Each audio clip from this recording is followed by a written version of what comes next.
Welcome to Sunday mini blog. आज Sunday special में बना है साग, मिक्स दाल और चावल। संडे वाले दिन कुछ ना कुछ स्पेशल तो बनता ही है क्योंकि सब लोग एक साथ मिलकर खाना खाते हैं और खाने को एंजॉय भी करते हैं। बच्चों के लिए मैंने बनाया था दलिया और बच्चे इस टाइम स्कूल के ग्राउंड में खेल रहे थे क्योंकि हमारे घर के आंगन में अभी धूप नहीं आती। तो बच्चे स्कूल के ग्राउंड में खेल रहे थे तो मैं दलिया लेकर पहुंच गई स्कूल के ग्राउंड उन्हें खाना खिलाने के लिए। ये हमारा किचन गार्डन है, किसी दिन मैं आपको किचन गार्डन का टूर ज़रूर करवाऊंगी। बच्चे वहाँ पर एंजॉय इसलिए कर रहे थे क्योंकि वहाँ पर हमारे पड़ोसियों के बच्चे भी खेलने के लिए आए थे और उन्हें उनके साथ खेलकर बहुत अच्छा लगता है और बच्चे बहुत खुश भी होते हैं। मैंने उन्हें दलिया खिलाया और फिर वापस घर आकर डूड को खाना दिया क्योंकि आज डूड को वर्कलोड बहुत ज़्यादा था, तो उन्होंने खाना बेड पर ही खाया। खाने में वही दाल, साग और चावल था। साथ में जो मूली थी वो हमारे अपने किचन गार्डन की थी, हेल्दी और हाइजेनिक। उसके बाद डूड बहुत ही ज़्यादा थैंकफुल थे खाने के लिए और मेरे लिए भी। फिर बर्तनों की सफाई की और बर्तनों की सफाई के बाद मैं सिंक में यूजुअली गर्म पानी डालती हूँ जिससे हमारा सिंक जो है वो ज़्यादा साफ़ रहता है। ये एक बहुत ही अच्छी आदत है, आप भी अपना सकते हैं।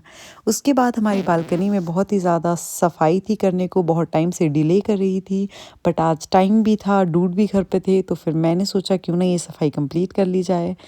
ये सफाई कंप्लीट करने के बाद हॉल में गई तो वहाँ पर भी चीज़ें मेस्ड अप थी, बच्चों ने काफ़ी गंद मचा के रखा था और बच्चे स्कूल के ग्राउंड में अभी इंजॉय कर रहे थे, तो मैंने सोचा क्यों ना इन सारी चीज़ों को धूप लगाई जाए। तो मैंने इन्हें धूप में डाला और हॉल को बढ़िया साफ़ किया। मेरा सारा काम कंप्लीट हो गया था पर बच्चे स्टिल अभी ग्राउंड में ही इंजॉय कर रहे थे। ये सब काम करने के बाद इतनी खुशी महसूस होती है तो मैंने अपनी ही पीठ थपथपाई, वाह! इन अ पुष्पा स्टाइल। उसके बाद सुबह मैंने कपड़े वॉश करने के लिए डाले थे तो वो भी हो गए थे, तो उन्हें निकाल कर मैंने उन्हें लेंटर पर सूखने के लिए डाल दिया।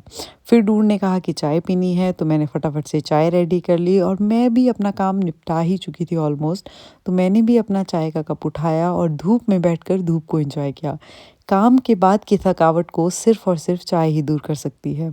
फिर मैंने गेहूँ सूखने डाली क्योंकि हम अपनी ही चक्की का आटा पीस कर खाते हैं, तो गेहूँ को जो है उसे अच्छे से धूप लगानी पड़ती है ताकि वो अच्छे से पिस सके। ये सब करने के बाद मैं नहा धोकर फ्रेश हो गई और फिर बैठ गई अपनी डायरी के साथ कुछ चीज़ें लिखने, या बोल सकते हो कुछ राइट डाउन करने, कुछ टू डू लिस्ट बनाने और अपने दिसंबर मंथ के जो भी मैंने गोल्स लिखे हैं उन्हें कोशिश करने की कि मैं उन्हें दिसंबर में ही पूरा कर सकूं और 2025 में मेरे क्या टारगेट्स हैं उन चीज़ों के बारे में सोचने लगी। तब तक डूड के कुछ लोग आने थे घर पे मिलने के लिए, वो लोग आ गए तो उन लोगों के लिए मैंने चाय बनाई, अपने लिए पास्ता बनाया, उनके लिए चाय और पॉपकॉर्न बनाए। वो लोग चाय और पॉपकॉर्न खाकर वो लोग चले गए। फिर मैंने लेंटर से सारा सामान वापस उसी जगह पर रखा। शाम के टाइम बच्चों ने खेलना होता है और फर्श बहुत ठंडा होता है, तो बच्चे कहीं बीमार ना हो जाए इसलिए हर जगह दरी बिछानी पड़ती है। बच्चों ने शाम के टाइम अंदर ही एंजॉय किया, काफ़ी खेले। बच्चों के साथ खेलने के बाद मैं लग गई खाने की तैयारी करने। आज खाने में मैंने बनाया था पालक पनीर, या फिर आप भुज्जू पनीर भी बोल सकते हैं। सुबह की दाल भी बची थी तो मैंने उसे भी तड़का लगा दिया। सब्ज़ी बहुत ही ज़्यादा टेस्टी बनी थी, मैंने एक्स्ट्रा टमाटर ऐड किए थे, शायद उससे टेस्ट थोड़ा ज़्यादा आ गया था। जब तक सब्ज़ी तैयार हो रही थी मैंने सोचा क्यों ना सिंक में पड़े हुए सारे बर्तनों की सफाई कर दी जाए साथ-साथ में ही। बच्चे भी अभी खेल रहे थे, कोई तंग नहीं कर रहा था, शोर नहीं कर रहे थे, तो मुझे लगा यही सही टाइम है बर्तनों की सफाई करने का। फटाफट से सारे बर्तनों को साफ़ किया और साथ ही साथ सब्ज़ी को भी देखती रही कि वो कहीं नीचे ना लग जाए। और ये सब काम करने की अब आदत हो गई है तो पता भी नहीं चलता कि कब आपका काम कंप्लीट हो जाता है। साथ ही साथ सुबह की जो दाल बची थी मैंने कुछ तड़का उसमें भी ऐड किया ताकि वो भी वेस्ट ना हो और हम उसे भी इंजॉय कर लें क्योंकि दाल काफ़ी अच्छी बनी थी।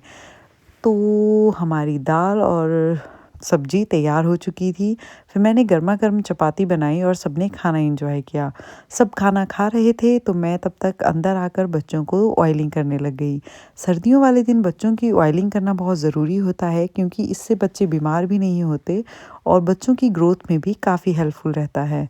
तो दोनों बच्चों की अच्छे से ऑयलिंग करने के बाद मैंने उन्हें डायपर लगाकर बढ़िया पैक कर दिया, सॉक्स एंड कैप्स पहनाकर। उसके बाद किया मैंने अपना खाना एंजॉय। हमारे यहाँ पर खाना बिना हीटर के नहीं खा सकते क्योंकि ठंड बहुत ही ज़्यादा हो गई है। अपना खाना खाने के बाद मैं दूध की बॉटल्स लेकर बच्चों के पास गई उन्हें सुलाने के लिए, क्योंकि बच्चे सोने से पहले दूध की बॉटल पीना पसंद करते हैं। अपनी बॉटल्स ख़त्म करने के बाद दोनों बच्चे सो गए। दोनों बच्चों को सुलाने के बाद मैंने टीवी पर अपना फ़ेवरेट सॉन्ग लगाया और साथ ही साथ अपना राइटिंग का काम शुरू किया। तो ये था आज का मिनी ब्लॉग। Thanks for